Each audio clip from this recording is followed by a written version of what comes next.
প্রিয় দেশবাসী, কোটা সংস্কারের দাবিতে সারা দেশে আন্দোলনরত প্রিয় ভাই ও বোনেরা, খুনি হাসিনার রক্তচক্ষুকে উপেক্ষা করে আপনারা নিজেদের ন্যায্য, যৌক্তিক এবং সাংবিধানিক অধিকার আদায়ের লড়াই অব্যাহত রেখেছেন। তার জন্য আপনাদেরকে জানাই বিরচিত অভিনন্দন। ছাত্রছাত্রী প্রিয় ভাই ও বোনেরা, কোটা কখনো মেধার বিকল্প হতে পারে না।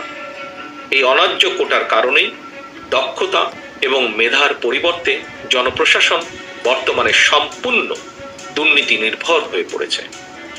জনপ্রশাসনে চলমান বৈষম্য আর অনাচারের বিরুদ্ধে কোটা সংস্কারের দাবিতে সারা বাংলাদেশের ছাত্র, তরুণ, শিক্ষার্থী আপনারা আবারও রাজপথে নামতে বাধ্য হয়েছেন। অথচ ন্যায্য দাবি না মেনে নিয়ে খুনি হাসিনা নিরস্ত্র ছাত্রছাত্রীদের উপরে পুলিশ, ছাত্রলীগ, যুবলীগ, সন্ত্রাসীদেরকে লেলিয়ে দিয়েছে। নিরস্ত্র শিক্ষার্থীদের উপরে আওয়ামী হানাদার বাহিনীর সশস্ত্র হামলায় সারা দেশে এখন পর্যন্ত কমপক্ষে 7 জন শিক্ষার্থী শহীদ হয়েছেন। কয়েকজনের অবস্থা অত্যন্ত আশঙ্কাজনক। সারা দেশে শত শত শিক্ষার্থীদেরকে নির্মম, নির্দয়ভাবে আহত করা হয়েছে। ছাত্রছাত্রী হত্যার এই বর্বরচিত হত্যাকাণ্ডের জন্য ক্ষমা না চেয়ে বরং উল্টো বিএনপির কেন্দ্রীয় অফিসে পুলিশি তল্লাশির নামে খুনি শেখ হাসিনা শিক্ষার্থীদের ন্যায্য এই দাবিকে রাজনৈতিক রং দিতে চায়। তবে হাসিনার ষড়যন্ত্রে আন্দোলনরত শিক্ষার্থী কিংবা দেশবাসী সজাগ এবং সচেতন। প্রিয় দেশবাসী, আওয়ামী লীগের হানাদার বাহিনীর হামলায় যারা হতাহত হয়েছেন তারা তো আপনার, আমাদেরই প্রিয় ভাই, বোন, সন্তান কিংবা স্বজন। তারা নিজেদের সাংবিধানিক অধিকার নিশ্চিত করার দাবি নিয়ে রাজপথে নেমেছিলেন।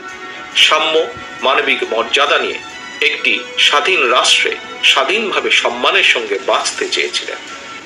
স্ব-অধিকার আর সম্মান নিয়ে বাঁচতে চাওয়াই কি ছিল তাদের অপরাধ?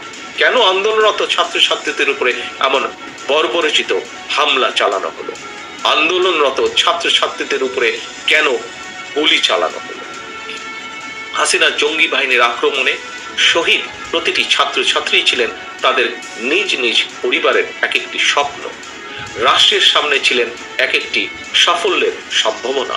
সুতরাং একজন ছাত্রছাত্রীকে হত্যা করে দিয়ে শুধু একজন ব্যক্তিকেই হত্যা করা হয়নি, বরং এক একটি পরিবারের স্বপ্ন আকাঙ্ক্ষাকে ভেঙে দেওয়া হয়েছে।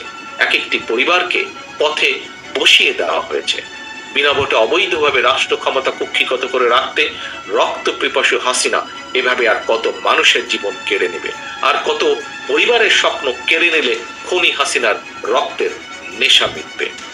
সারা দেশের প্রিয় তরুণ, শিক্ষার্থী, ছাত্রছাত্রী ভাই ও বোনেরা, আমি এই হত্যাকাণ্ডের তীব্র নিন্দা জানাই। হতাহত পরিবার এবং স্বজনদের, শোকসন্তপ্ত পরিবারের প্রতি জানাই গভীর শোক এবং সমবেদনা। আল্লাহর দরবারে শহীদদের মাগফিরাত কামনায় বিএনপি সহ বাংলাদেশের প্রতিটি গণতান্ত্রিক রাজনৈতিক দলের পক্ষ থেকে বুধবার বা জোহর সারা দেশে গায়েবানা জানাজা অনুষ্ঠিত হচ্ছে।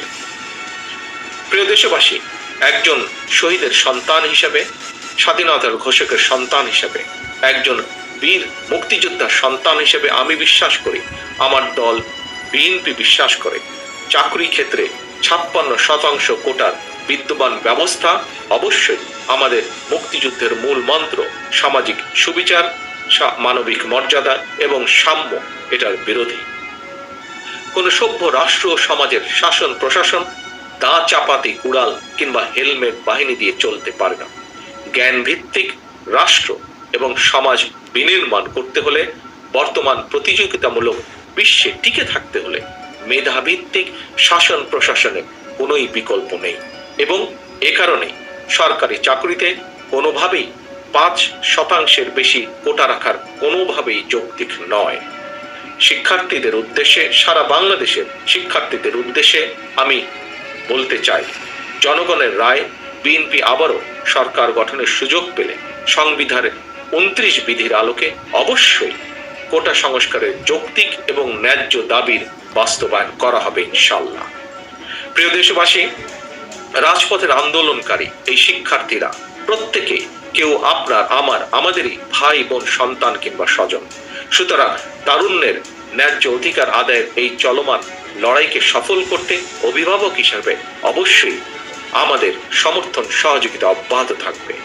বাংলাদেশের পক্ষে শক্তির কাছে আমার আহ্বান, আমাদের ভাই বোন কিংবা সন্তান স্বজনদের ন্যায্য দাবি আদায়, তাদের পাশে থাকুন, তাদেরকে সহযোগিতা করুন, তাদেরকে সাহায্য করুন, তাদেরকে সাহস দিন।